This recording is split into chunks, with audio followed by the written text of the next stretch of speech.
కామునిపట్నం అనే గ్రామంలో సాంబయ్య, నారయ్య, అజితుడు అనే ముగ్గురు స్నేహితులున్నారు. పెళ్ళిళ్ళు కావడంతో ముగ్గురు ఎదురెదురిళ్లలోనే ఉండేవారు. ఆ ముగ్గురు కాస్తో కూస్తో చదువుకున్నా ఏ పని చేయక సోమరిపోతులుగా మారారు.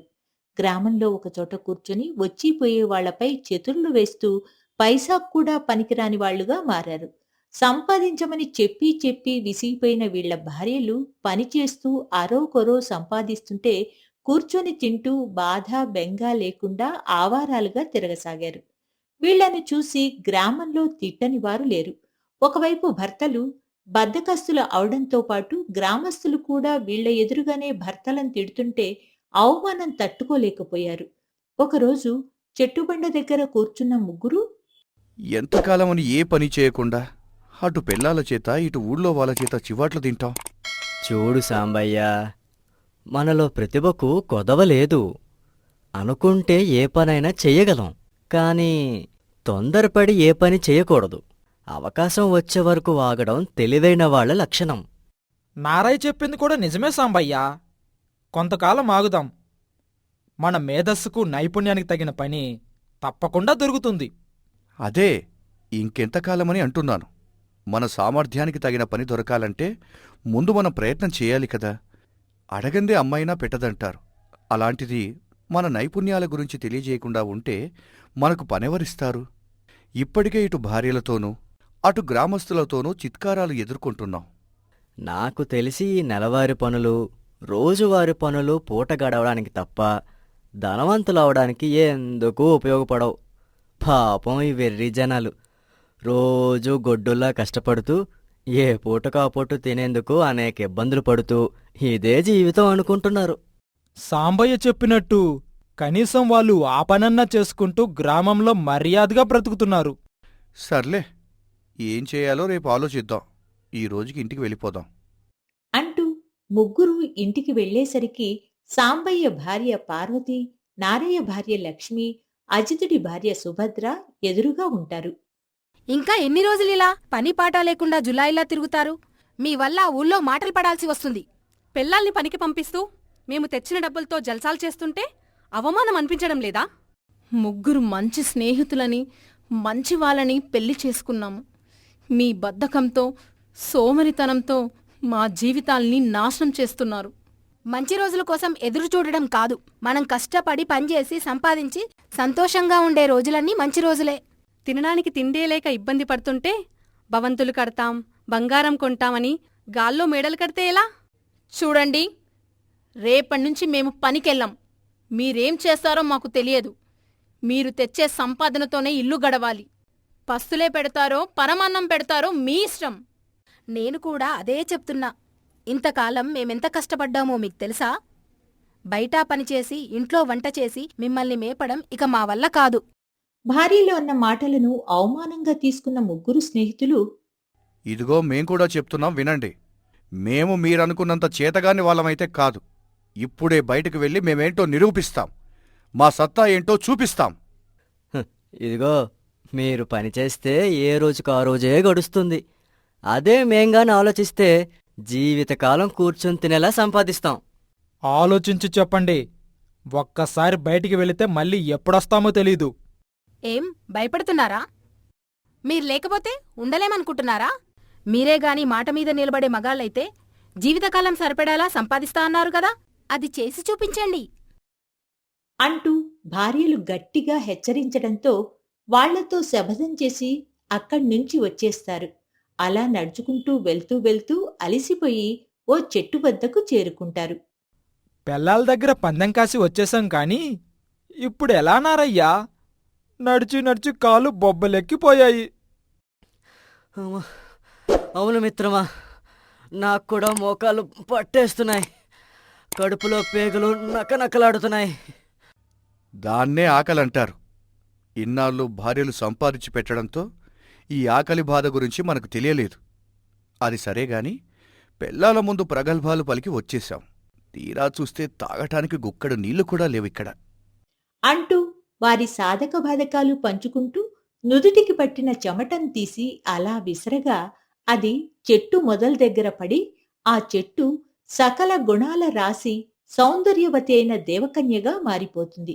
ఆశ్చర్యపోయిన ముగ్గురు స్నేహితులు ఆమె దగ్గరికి వెళ్ళగా, నాకు శాపవిమోచనం చేసిన మీకు ఏం కావాలో కోరుకోండి, వెంటనే మీ కోరికను తీర్చెదను. మాకు అంతా అయోమయంగా ఉంది. నిజమా కలా కూడా తెలియటం లేదు. ఇంతకు మీరెవరు?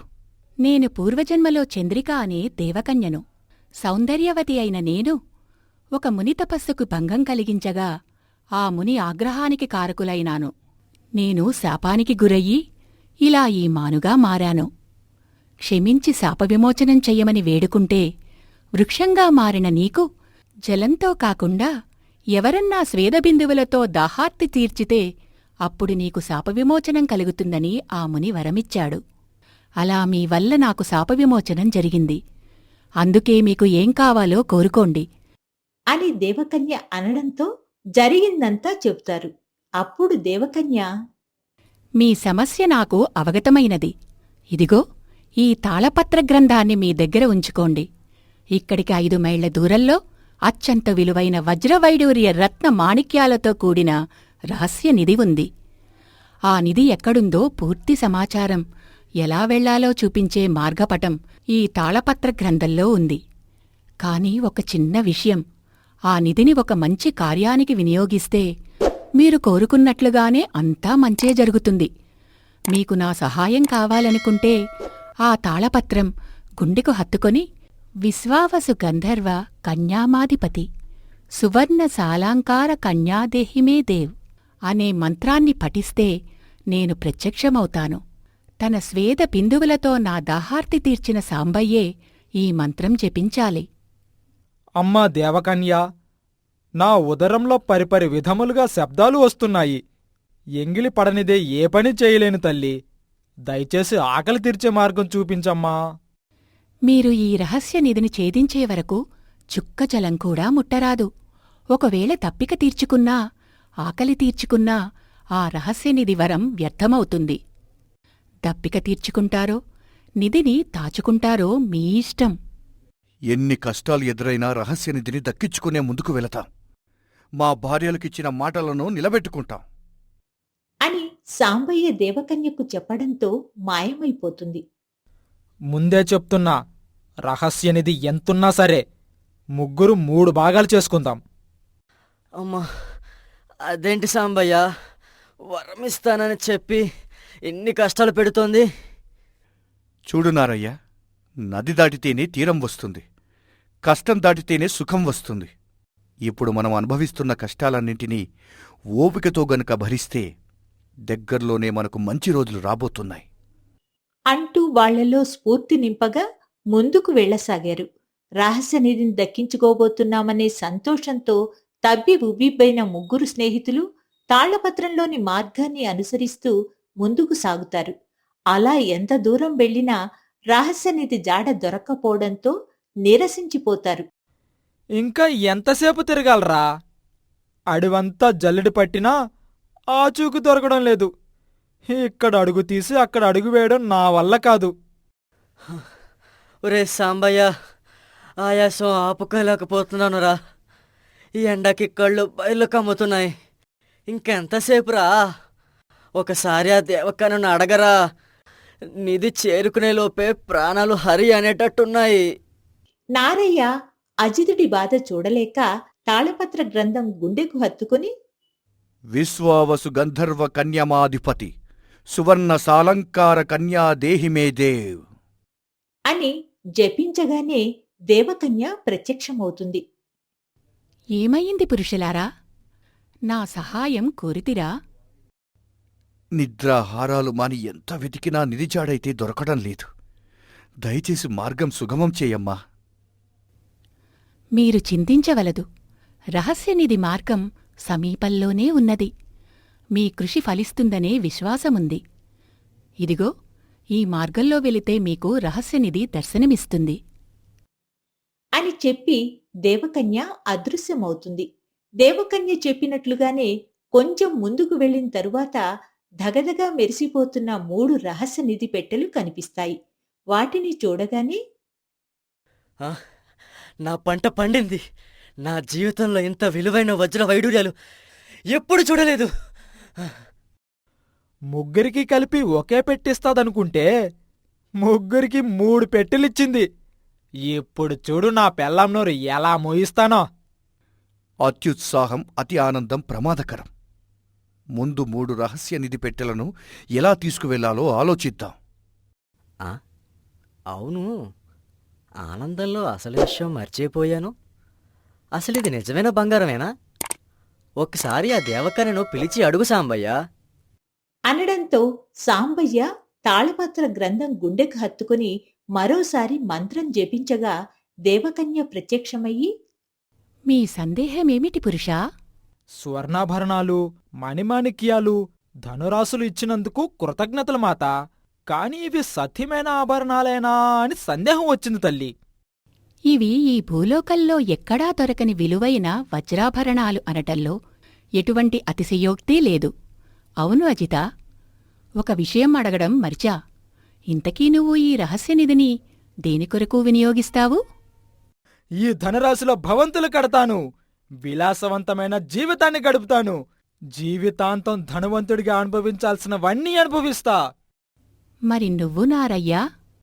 నేను కూడా ఆర్భాటమైన జీవితాన్ని గడుపుతాను. ఇప్పటివరకు చేసిన రుణాలన్నీ తీర్చేసి జూదమాడి కోట్లకు కోట్లు సంపాదిస్తాను. ఇక నువ్వు చెప్పు సాంబయ్యా. అమ్మా, సునాయాసంగా వచ్చిన ఈ సంపద అనుభవించటం నాకిష్టం లేదు. ముందుగా నా భార్యను పని మాన్పించేసి తను కష్టపడకుండా చూసుకుంటాను. నలుగురికి ఉపయోగపడే వ్యాపారం చేసుకుంటాం. ఈ రహస్యనిధి సంపదలో 50% గ్రామాభివృద్ధికి వెచ్చిస్తాను. పేద పిల్లలకు బడి కట్టించి ఉచిత విద్య చెప్పిస్తాను. మిగిలిన సంపదను పేద కుటుంబ ఖాతాకు మళ్లించి వారికి నెలనెలా వడ్డీ రూపంలో ఆదాయం వచ్చేలా చేస్తాను. సాంబయ్య మాటలకు ముగ్ధురాలైన దేవకన్య కళ్ళు మూసుకొని తదాస్తు అని దీవించిన వెంటనే నారయ్య, మారీచుడి దగ్గర ఉన్న రహస్యనిధి పెట్టెలు మాయమైపోతాయి. సాంబయ్య దగ్గరనున్న పెట్టెకు మరో పెట్టె వచ్చి చేరుతుంది. ఆందోళనతో ఉన్న నారయ్య, అజితుడు, హ, మా దగ్గరున్న పెట్టెలు కూడా తీసుకుపోయావా తల్లి?